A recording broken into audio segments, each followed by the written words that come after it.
Hi everyone, just wanted to take this opportunity to thank you all for the support in this last couple of weeks. We've been putting up a lot of content on our different platforms, on Instagram, Facebook, as well as most recently YouTube, where I've been experimenting with a new channel called How to Foodie. So I just wanted to thank you for all the support, especially those local platforms that have been sharing a lot of my content, Windsor Eats as well as Windsor Updates. Very much appreciated.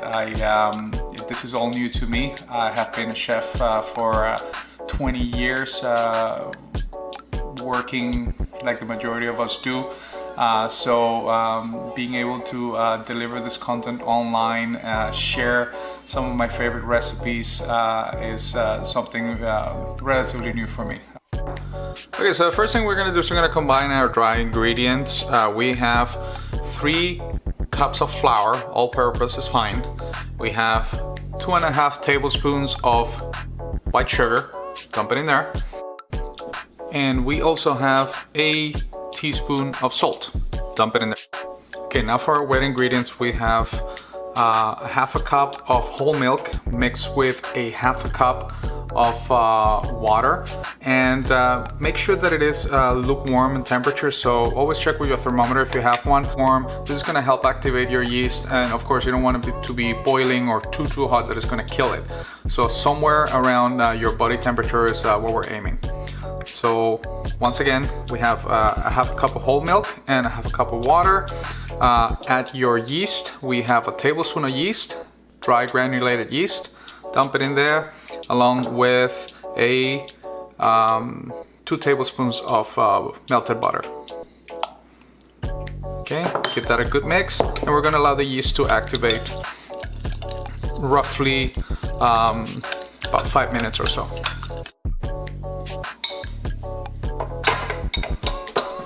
Set our dry ingredients on your mixer. Okay, we're going to choose the dough hook attachment, and by all means you can do this by hand. It's just going to take a bit longer. Classic kneading motion to make bread. With a mixer like this with the dough hook attachment, it's going to roughly take us about 10 to 12 minutes to get the dough to the right stage. So dry ingredients, lift your mixer up and start usually on the slowest setting. I go for number 2 for most of the kneading process. Your wet mix, so your milk, your yeast, and your water and your butter are going to be drizzled in slowly on the side.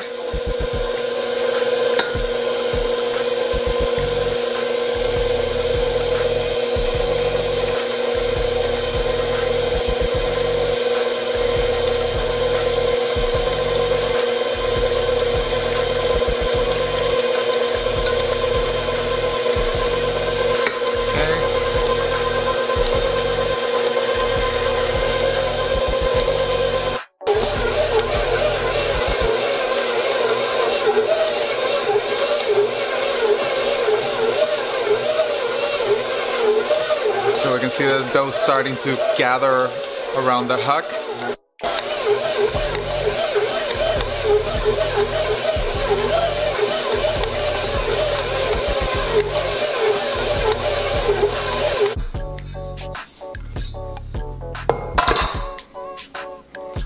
See, the dough is very dry, it's not sticking to my hands, quite elastic as well. It's developed a nice amount of gluten.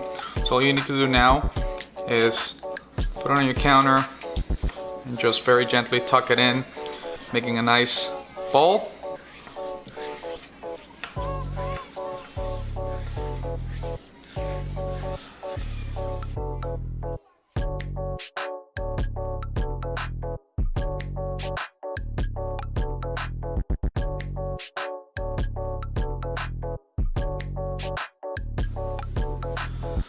Alright, so our dough has rested for 60 minutes. It has doubled in size. It's nice and soft, springy. When you press it, it comes back. So all we need to do now is place it on a counter once again.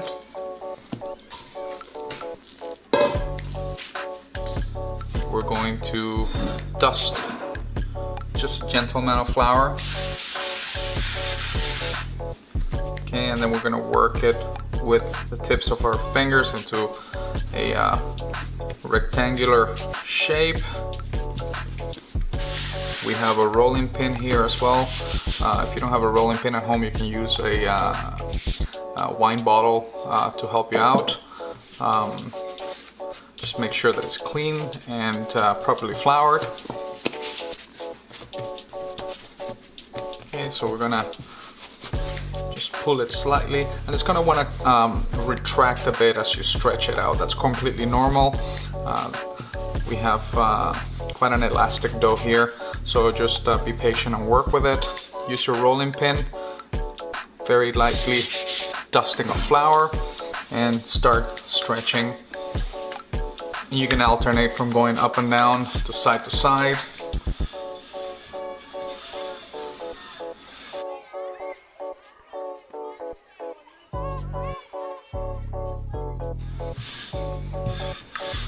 All right.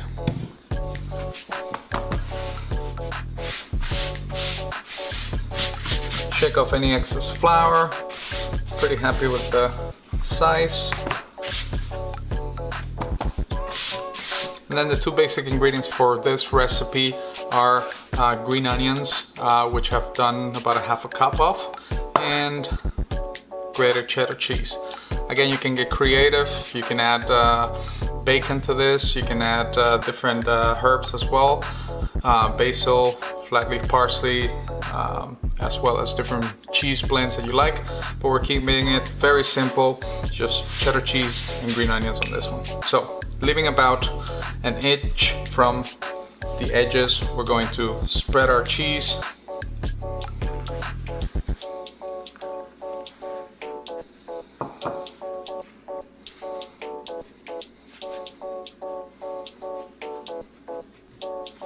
Like such,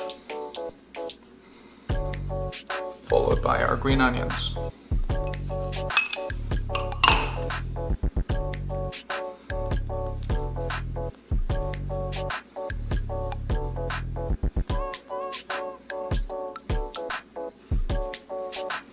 Okay, and then we are going to roll this from left to right on the shorter side.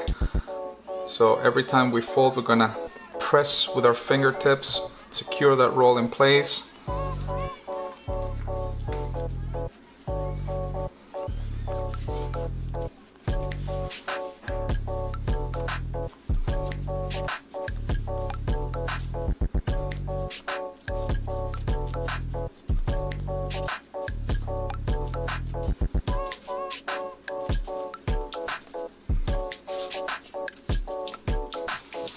Then just give the seam a good pinch.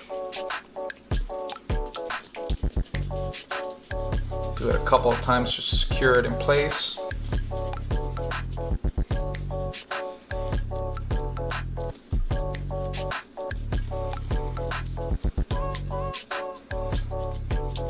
Don't worry too much if it isn't perfectly straight, that's completely fine. Just pinch it and secure it properly, and then place the seam side down like this.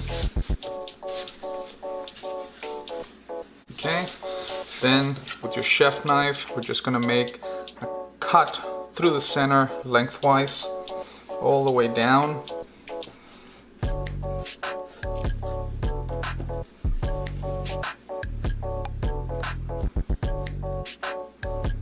Don't be too concerned about bits of cheese and green onion coming out, that's completely fine.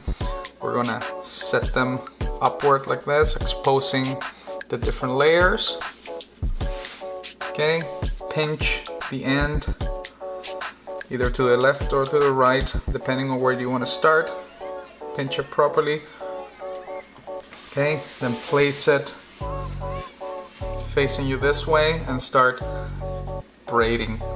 Okay, help yourself with the two hands, braid. Okay, and then move it straight once again, braid. Just twist until you reach the end. And once again, pinch the other end.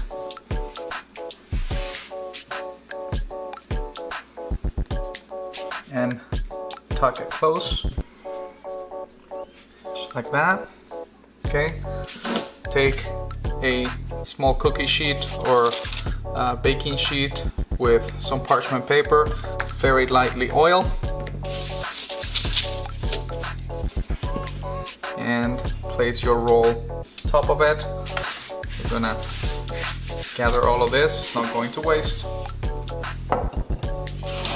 and just sprinkle it back in there, just like this.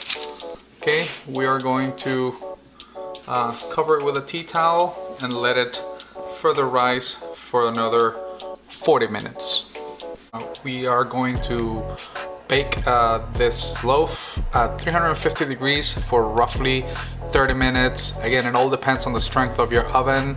I have a small convection oven, so 30 minutes is right on the mark. If you need to leave it a few minutes more, by all means do so. As long as you insert a thermometer in the center of your bread and it reads a minimum of 200 degrees Fahrenheit in the center, then it'll be ready.